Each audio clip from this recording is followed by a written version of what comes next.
It was the 9th day of Jeremy's internship at the Intergalactic Bureau, and he was starting to believe that surviving the office was harder than surviving deep space itself. But that morning, when he walked into the Bureau cafeteria, he saw something that froze his very soul.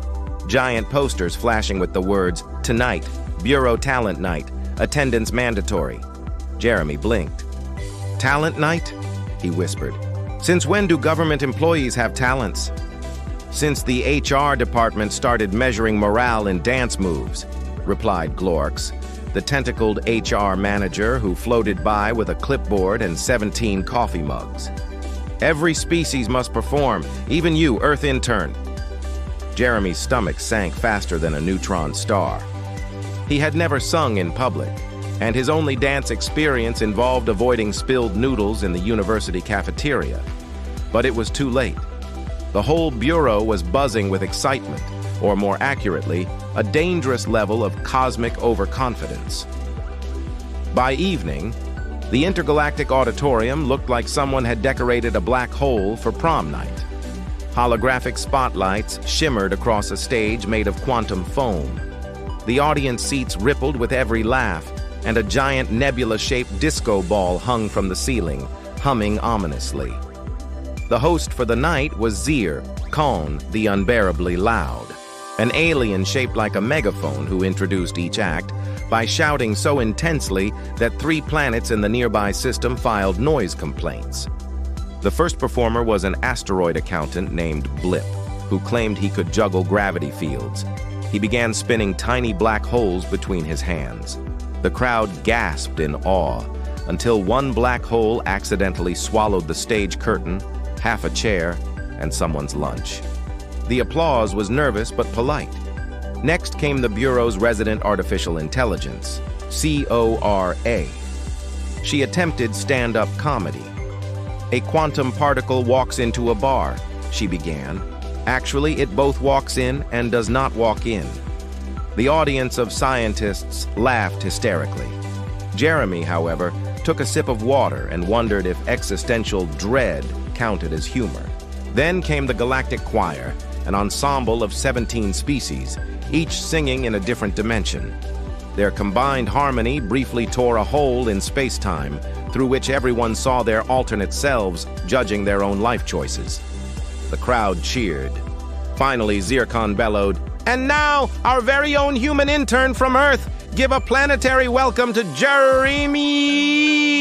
Jeremy stumbled onto the stage, sweating like a snowman under twin suns. He had no act prepared. Desperate, he picked up a cosmic microphone and said, "Hello, everyone. On Earth, we have a talent called panic improvisation." He began telling stories about his days back on Earth, how his boss once mistook a stapler for a space beacon, how his college roommate tried to microwave coffee with the spoon still inside, and how humans celebrated success by sending each other cake-shaped emojis instead of actual cake. To his shock, the audience loved it. Even the emotionless robot supervisors began emitting faint chuckles in binary.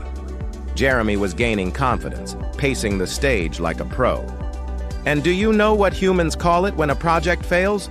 A learning experience," he declared dramatically.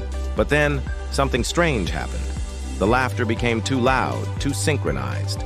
The sound waves began vibrating at quantum frequency. The entire auditorium shimmered.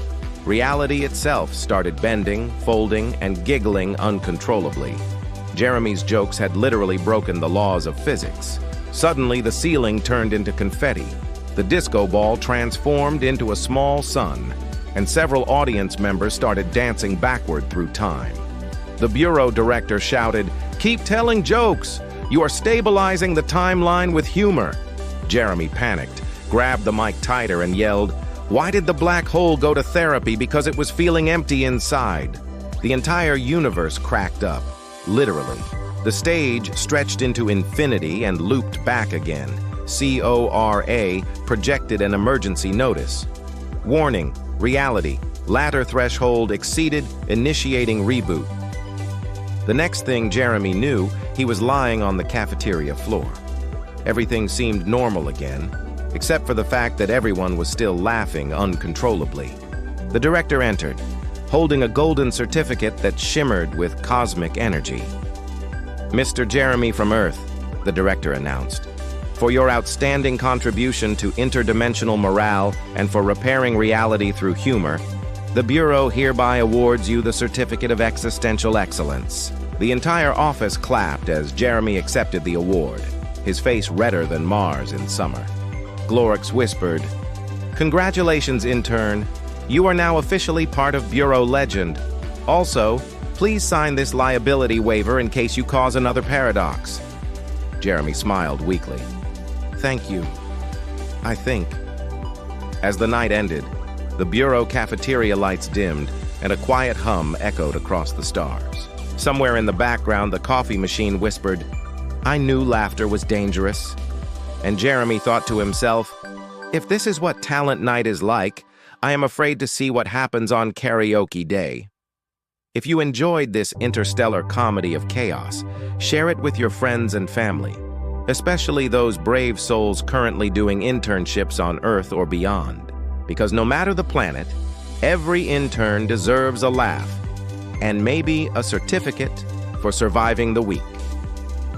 Thanks for watching, and don't forget to like and subscribe for more stories from across the universe.